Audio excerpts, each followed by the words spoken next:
Hey friends, welcome back to my channel. मुझे पता है बहुत दिनों से वीडियोस नहीं आ रहे थे क्योंकि मेरी हेल्थ थोड़ी ठीक नहीं थी, but from now regular videos आएंगे।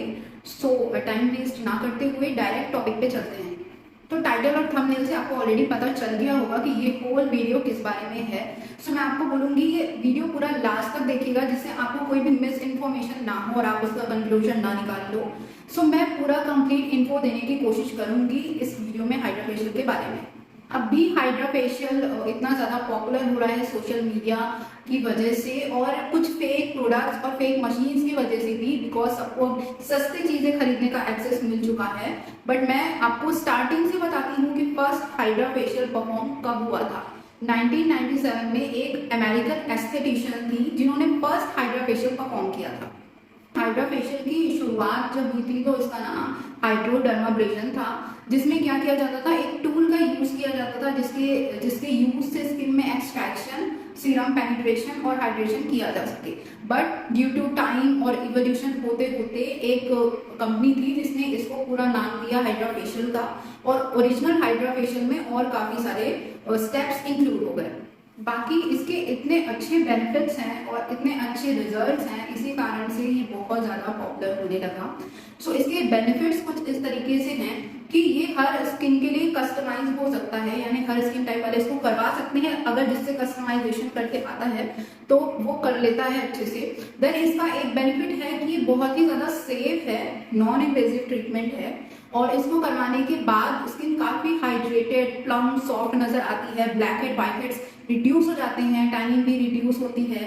और अगर आप इसको मंथली कराते हो तो आपके जो रिंकल्स आने लगे हैं डिहाइड्रेशन की वजह से, कभी कभी डिहाइड्रेशन की वजह से भी रिंकल्स आते हैं प्रीमेच्योर, तो उनको भी ये ट्रीट करता है over the time, not in a single session. अगर आप हर मंथली ये कराते हो तो ऑफकोर्स स्किन को हाइड्रेट करता है।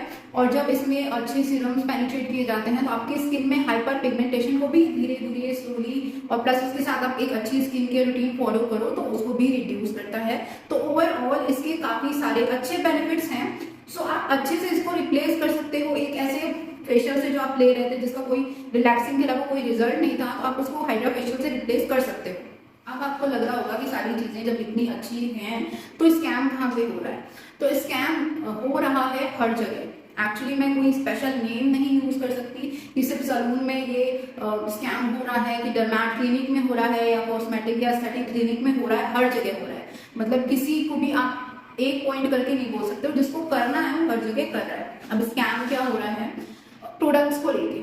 फर्स्ट थिंग प्रोडक्ट्स को लेके, सेकंड में मशीन में भी आऊंगी, बट फर्स्ट थिंग प्रोडक्ट्स को लेके मैं आपको कुछ चीजें क्लियर कर देती हूँ। तो हाइड्रा फेशियल में जो अब ओरिजिनल हाइड्रा फेशियल है उसके कुछ स्टेप हैं, like cleansing, then extraction. Extraction वाला स्टेप हर एस्थेटिक या जो भी क्लिनिक है वो सब अपने हिसाब से करता है।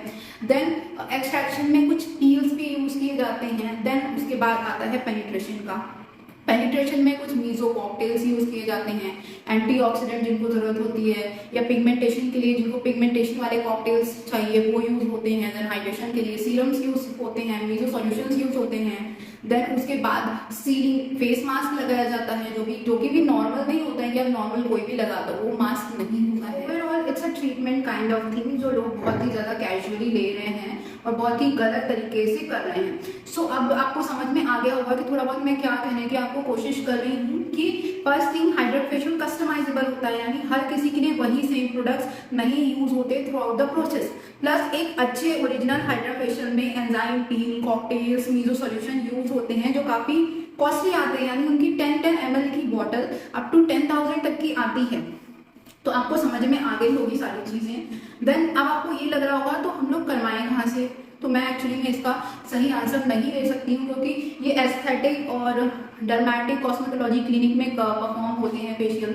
बट जैसे कि मैंने जहाँ मैं खुद इंटर्नशिप डेज में इंटर्नशिप कर रही थी, वो खुद डर्मेटोलॉजी ऑफिस थी और वो खुद ऐसे फेशियल किट्स यूज कर रहे थे। तो कोई मैं क्लियर नहीं कर सकती कि आपको सही क्लिनिक मिली है कि नहीं। वो आप कंसल्टेशन करते वक्त उनसे पूछो कि आप थ्रू आउट द प्रोसेस क्या क्या यूज कर सकते हो या कर रहे हो, देन आपको एक आइडिया लगेगा। एंड सेकेंड थिंग, और जरूरत से ज्यादा सस्ते प्राइसिंग, यानी कि जब मैं आपको बता रही हूँ कि इसमें कॉकटेल्स यूज होते हैं, पील्स, माइल्ड पील यूज होती हैं, तो देन ऑब्वियस है कि ये ट्रीटमेंट थोड़ा सा हायर साइड पे होगा और इतना ज़्यादा भी हायर नहीं होता कि लोग कुछ लोग 5-6 हज़ार चार्ज करते हैं, नहीं। हाइड्रा फेशियल का ओरिजिनल प्राइसिंग जो है वो 2000-2500 से लेके 3500 तक होता है। ये एक डिसेंट अमाउंट ऑफ इसका प्राइसिंग है जो कि होना चाहिए। 5-6 हज़ार भी बहुत ज़्यादा है, और ऑनेस्टली 1000-500 में आप हाइड्रा फेशियल अब एक्सपेक्ट भी मत करो कि उन्होंने कुछ फेस वॉश के अलावा भी यूज किया होगा आपकी स्किन में। सो ऐसा आप आइडिया लगा सकते हो इस तरीके से भी। नेक्स्ट थिंग मैं आपको कहूंगी कि एक और कुछ क्लाइंट्स मेरे पास आए थे, कुछ पेशेंट्स आए थे, वो बोल रहे थे हाइड्रा फेशियल के बाद उनकी स्किन पील हो रही थी। तो ये बहुत ही रॉन्ग प्रोसीजर है। कुछ लोग इस ऐसा हाइड्रा फेशियल में ऐसी पील यूज करते हैं जिनसे स्किन पील ऑफ हो जाए। Totally waste of money. आप स्किन पे करा रहे हो ताकि आपकी स्किन हाइड्रेटेड रहे, वो स्किन पील ऑफ हो गई देन आपने हाइड्रा फेशियल करवाया क्यों, है ना। स्किन पीलिंग के बाद हाइड्रा फेशियल कराने से बहुत अच्छे बेनिफिट्स हैं। हाइड्रा फेशियल के पहले स्किन पीलिंग कराने का कोई भी मतलब नहीं है। जैसे स्किन को आपने हाइड्रेट किया वो तो 3-4 दिन में निकल गई। तो आई होप ये वीडियो आपके लिए हेल्पफुल है और आप आइडेंटिफाई कर सको कि आपको हाइड्रा फेशियल कहाँ से लेना है, और देन आपको अच्छे रिजल्ट्स मिलेंगे। और भी कुछ आपको इस फेशियल या ट्रीटमेंट के बारे में जानना है तो आप मुझसे कमेंट सेक्शन में पूछ सकते हो, या आपको अर्जेंटली कुछ जानना है तो आपको मेरा इंस्टाग्राम हैंडल मैंने डिस्क्रिप्शन में दिया है, तो आप वहाँ पे एक इमरजेंसी करके मुझे मैसेज भेजो, तो मुझे समझ में आएगा कि आपको अर्जेंटली कुछ मुझसे पूछना है और मैं वहाँ पे आपको रिप्लाई कर दूंगी।